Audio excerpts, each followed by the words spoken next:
So this is going to go along with my first step on how we can fix this, because it absolutely can be fixed. This is going to be step 2, how to fix it. Realize the game of division and form being played here. And what I mean by that is I want you to realize this. Just sit back and think about it. If you're in America, which this doesn't even just apply to America, it applies to the whole world, and I'll explain how as I go along with this. But let's just pretend you're in America for right now, because I'm in America. There is some huge stuff going on right now that is going to try to divide you. Now, this is the game that's being played. Do not let division control you, and that's what's happening. Right now, we're at a pivotal point in time where it's either Democrat or Republican. Don't get divided by that, and I'm going to explain to you how.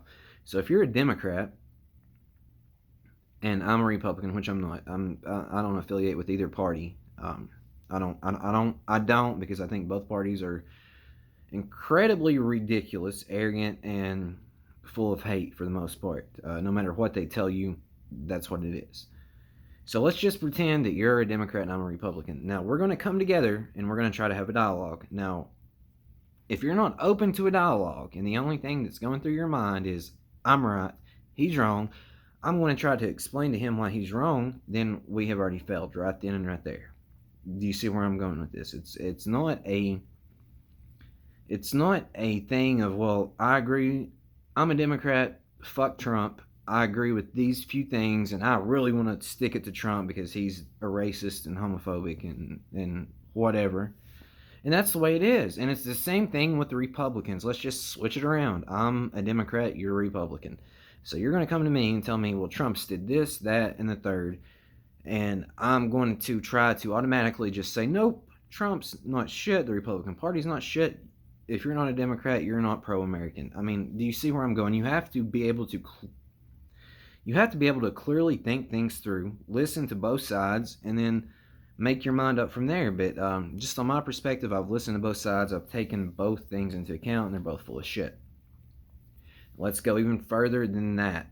There's a big issue right now with mask or no mask, right? Don't fall into that trap, because do I wear a mask? No. Will I wear a mask? No. Just my personal opinion, just because I know where it may lead. I know where it could go. I know where it may lead. And the fact that I go out here every day and people that work in stores that are wearing masks tell me that they have to wear a mask or they do not have a job signifies that something bigger is going. I mean, let's just pretend the virus is real, which I'm not disputing whether the virus is real. I highly dispute the significance of the virus. I highly dispute the numbers of that virus. And I highly dispute the fact that everyone has got. I find it disturbing that it is that easy to trick everyone into doing something out of fear. That's what I find crazy to me. And let's just think clearly about this. Since you've been on this planet, how have you been forced into doing anything? Is it out of fear or out of love? Think about that. The mask, it's out of fear. The whole economy is out of fear. Religion, we'll go into religion even further, but heaven or hell, religion, what you believe, is mostly out of fear. I want you to realize that. And that's just the visions being stacked and played upon each other. So if I can convince you that if you don't act or behave a certain way, you're going to hell, that strikes fear in you. So that forces you to think you have to act or behave a certain way. However, that could easily be overcome by telling you God's love. God loves you no matter what. You should realize, though, that some of the things you do is not that lovable to yourself. That's the bigger thing here. So it kind of disturbs me to see where this may be going. Now, I'm not a huge believer in the Bible. I think there's a lot of things in religion that is very helpful and very, very, very truthful. Very truthful as well. But the thing is, it's turned into a fear-mongering base. So if I come to you and I preach to you that you're going to go to hell if you don't listen to me or believe me, and I tell you what hell is and the devil is, I don't think you're inclined to believe me. I think you're inclined to believe me out of fear. So if I come to you and tell you God's love and God's held within consciousness and Christ is conscious and Christ is consciousness and the Buddha was conscious, Krishna was conscious, all these other things were conscious that you could look at in other religions and think, oh, well, that's where it's at, then you would be more inclined to believe me. Now, I'm not saying that. All I'm saying is all Christ is consciousness getting reincarnated over and over, and it can take any form it wants to take. So realize that. There's no division. Anything I can do, you can do, and you can do it better. It's as simple as that. So then, now let's actually go into the religion. It's not even an issue of division on religion. It's division within religion. So let's just say that I'm a Christian and you're an atheist. So we come together and we're trying to talk. But however, in the back of your mind, you're thinking, I'm going to prove this fucking guy wrong. He's wrong, and I know, and I'm going to pinpoint it to him how he's wrong.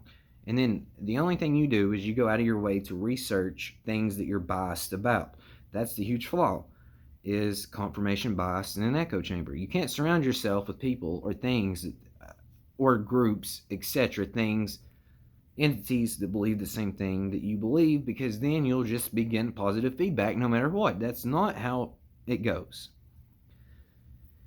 So let's just say you're Muslim and I'm atheist. Then you're going to, it just keeps going on. And then let's just go further than that. So you're a Christian and you're a Baptist and I'm a Presbyterian. Then we're going to argue about which one's right about what. It's silly. It's a silly game of division that's being played. Realize this and wake the fuck up. It's all a game of division, and the game of division is about to crumble down. So don't get stuck in fear. Don't get stuck in the craziness that's going on outside of you.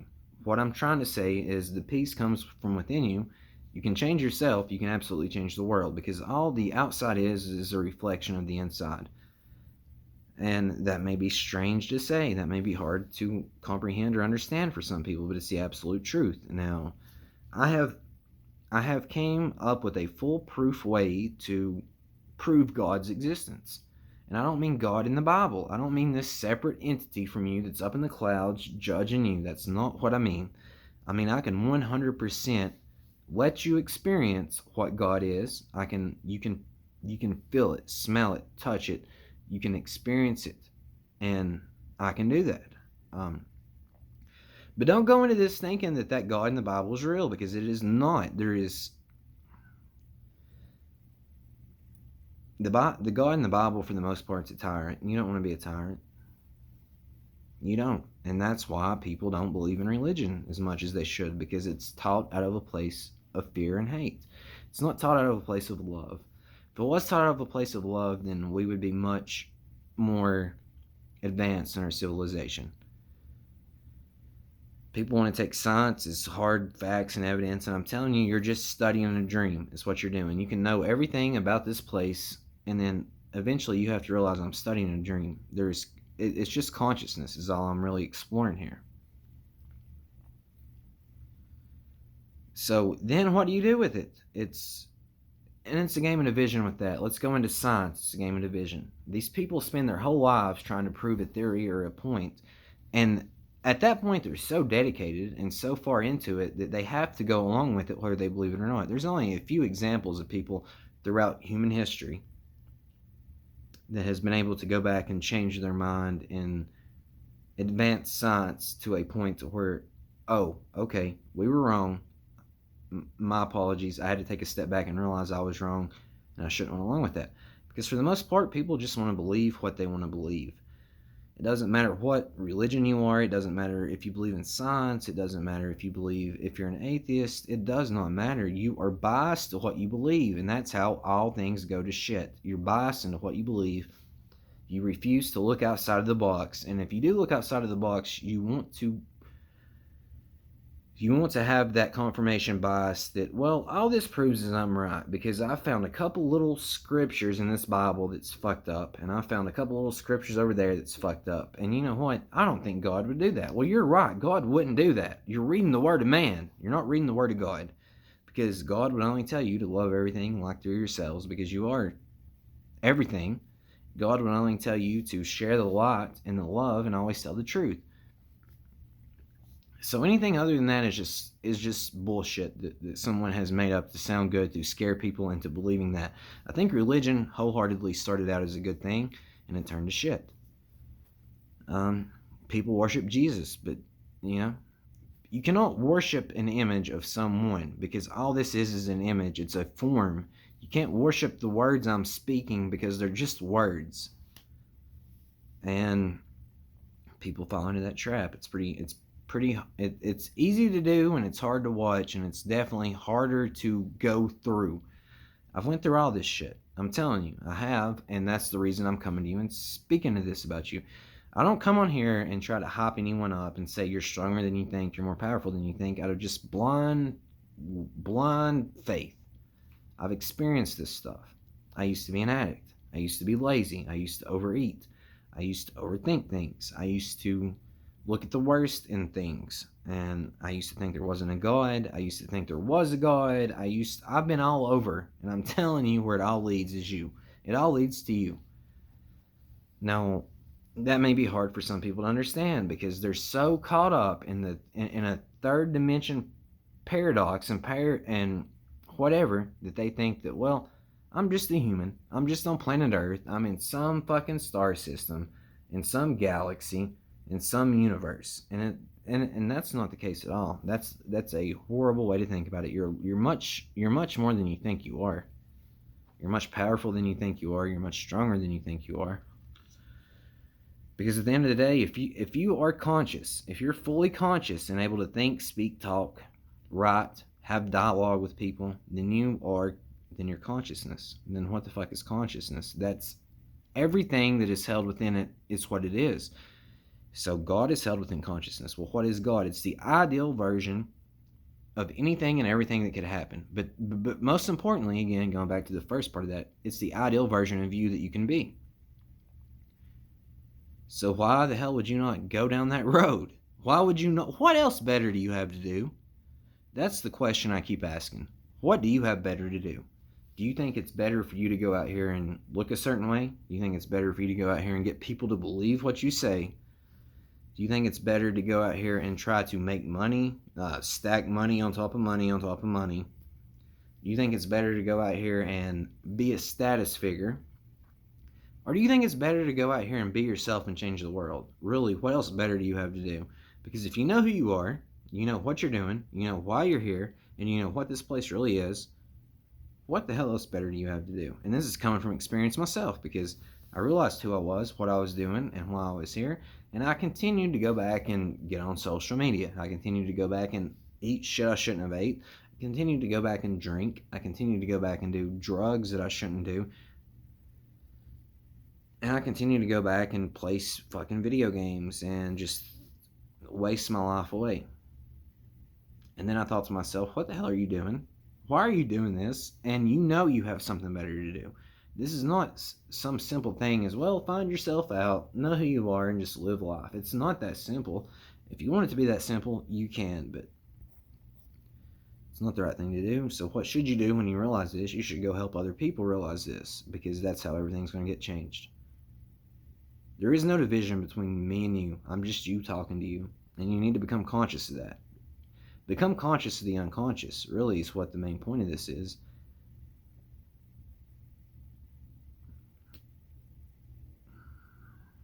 There is a God. God loves you. There is a Christ. It's all held within consciousness, and that can be any form it chooses to take. The problem is people want to worship the form and not the words, and not the truth, and not the love, and not the light. And that's why we're in the mess we're in. Quit dividing yourself within division, because everything I have laid out in front of you is division. And not only is it division, but it divides itself within itself. So just realize that. And I'm telling you, the best thing in the world you can realize is love. It's not money, it's not sex, it's not power, it's not any of this stupid physical bullshit. It's metaphysical, and it's mystical, and it's beautiful, and it's wonderful, and it's the existence of reality. Whatever you think you're doing right now, whatever you think you are, wherever you think you're at, it's all held within consciousness. So it's simply a dream within a dream within a dream that never ends. It's infinity is what it is. What you're experiencing and doing right now is infinity. This is just one part of it. You hear a lot of people talk about, well, there's 12 dimensions, there's 13 dimensions, depending on what you believe in, whatever. Let's just pretend like you are a Christian. There's other dimensions, and heaven is one of them. Let's pretend like you're a Hindu, there's 25 dimensions, and the 25th dimension is where the God resides. Let's pretend like, we can go on and on with this, but what I really want you to realize and think it through. Step back from it, and just sit around and think it through. There's 13 dimensions and there's 25 dimensions, then it never fucking ends. There's not just the 25th dimension, there's a 26th dimension. So right now, I'm claiming to you guys, 100%, I'm claiming to you guys that I'm either in the 4th or 5th dimension. Most of you are in the 3rd. So if I went to the 5th dimension, and you're in the 3rd dimension, you can come here. And then after the 5th dimension, we can keep going up. It never fucking ends. It's infinity. That's the true definition of infinity. You don't know where you're at. You don't know where you are. You don't know how you got here, and you don't know what you're doing here. And there will be a certain point, there can be a certain point where you realize this, until you can figure out who you are and what you're doing. I remember distinctively, at one point in time, there was several times where I was like, what the fuck's going on? But I remember distinctively one point in time I was like, who am I? What am I doing? And what's going on here? And you can get to that point. It's going to scare you. It's going to be horrible for a while. But the good thing about it is, again, I'm here for you. If you need me, reach out to me. If you went this far, if you can go this far, if you will go this far, because you can and you will and you should. If I can do it, you can do it. There's going to come a point where you're like, what the fuck is planet Earth? What is the universe? What is the sun? What is the moon? What is a human being? And then you're going to have to go to dark places to figure that all out. There's something more to this. There's a lot more to this than you think. So figure it out. What else better do you have to do? Love you guys. I really fucking love you guys. And take the journey, man. There's nothing better you could do with your time. Don't sit online arguing with people. Don't try to push your beliefs on other people. Just be nice, courteous, and calm. And whatever comes out of that comes. Just love everyone. Spread the light and tell the truth. There's nothing else you can do. If other people don't want to accept that and open their eyes and experience it, then you can't. What else? What can you do? Like I said, I have something in my back pocket that I can pull out and offer to you, where you don't have to dispute God. You don't have to dispute anything I'm saying. You can 100% experience it for yourself. The question is, will you choose to do it? I'm just you talking to you. Love you guys.